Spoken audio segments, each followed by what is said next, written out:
Nakatry ba ka nga sige ra kag mukmok sa imong kwarto or wala kay gana mukaon or sige lang kag hilaka for no reason ug kani pa bitong mga butang bitaw nga feeling nato permit walay kauban or walay kakampi. It happens ba jud. What if ignon ka nga naa kay ginatawag nga depression? Because ang atuang topic karon is about dysthymia.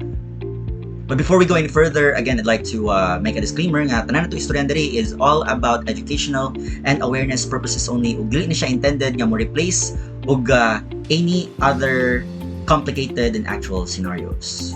Hi, my name is Dr. Junes. I'm a nurse by profession and a rehab practitioner by specialty.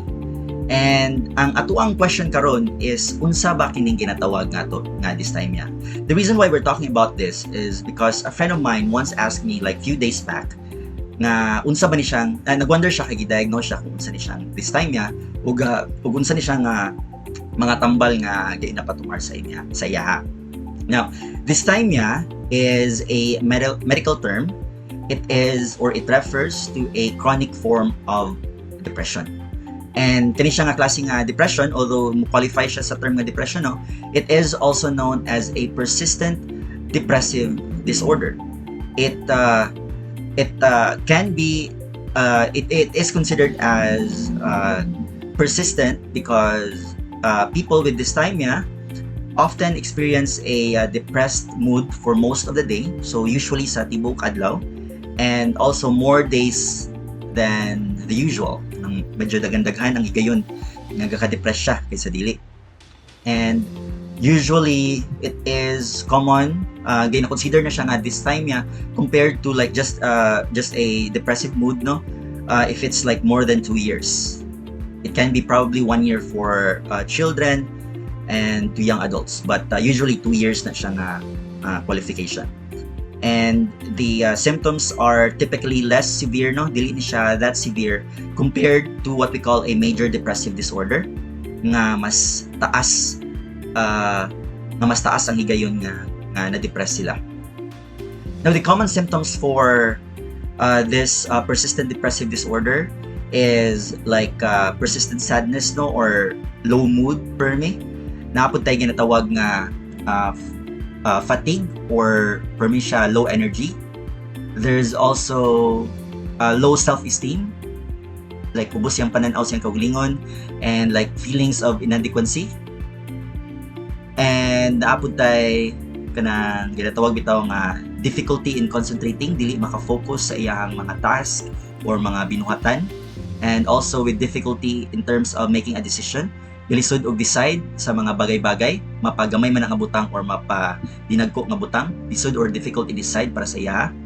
There's also this feeling of hopelessness, feeling niya walay pag-asa, permi ang iyang pangbuhaton, and there's poor appetite, no, kanang dili ganahan mukaon ug napoy uban pud nga overeating pud taas kayo ang appetite because kanang mura na ang way nila to get away with the depression, napoy nga na. And very common pud kayo ang ginatawag nato nga mga sleep disturbance, galisod og tulog, and naapoy ginatawag pud sa uban or naapoy man ginarefer pud sa uban nga oversleeping pud siya. So it can be lack of sleep or oversleeping ang gakahitabo.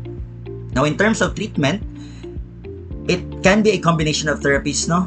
Again, refer to a psychiatrist in terms of the proper treatment and mga therapy nga pwede i-undergo sa katao nga naay dysthymia.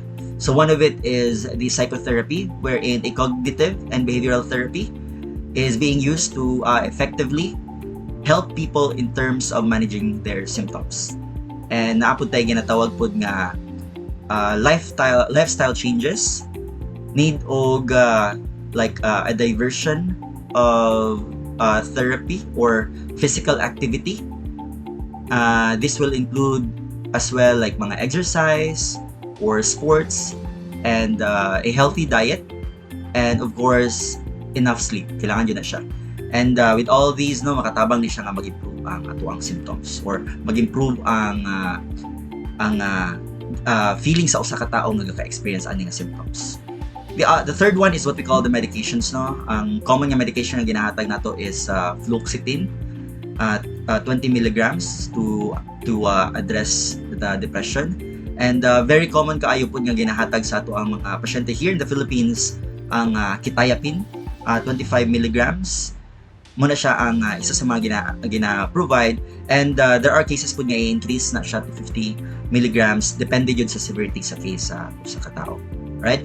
But personally, somehow similar gyapon ako ang gina-advise yun no, because common kaayo ni siyang depression sa mga tao nga naay trauma or sa mga tao nga kanang bitawng permanente lang sila sa silang kaugalingon silang trabaho, like for those people who are doing work from home or the freelancing world, kana sila common kaayo siya. So what I would really advise is try to venture into any other jobs like in the corporate world para at least ma-expose po sa uban nga tao. It could also be helpful no nga mag-engage og kanang mga outreach programs like in clubs or in church organizations, and in that way man good ma-expose ka into expressing yourself, ma-express mo ang imong kaugalingon sa other people, sa friends, sa other people with the same interest no. In a way maka-express ka, and very important as well is ang pag-talk out or pag-express sa imong self dito sa imong loved ones or sa imong family para at least consistent and dili ka fully loaded no sa imong mga gipabati nga ikaw ra nag-inusara.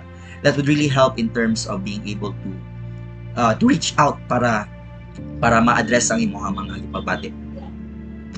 And for this, hopefully no nga if ever gani nga manambal ka or mag-undergo og therapy, always remember to consult a psychiatrist and a psychologist para monitored permi ang dagan sa imuhang therapy. So again no, hopefully naamoy natunan ani nga discussion. Always remember, sulod-sulod lang jud og gugma pero ayaw lang jud sulod og droga. Ayo diha.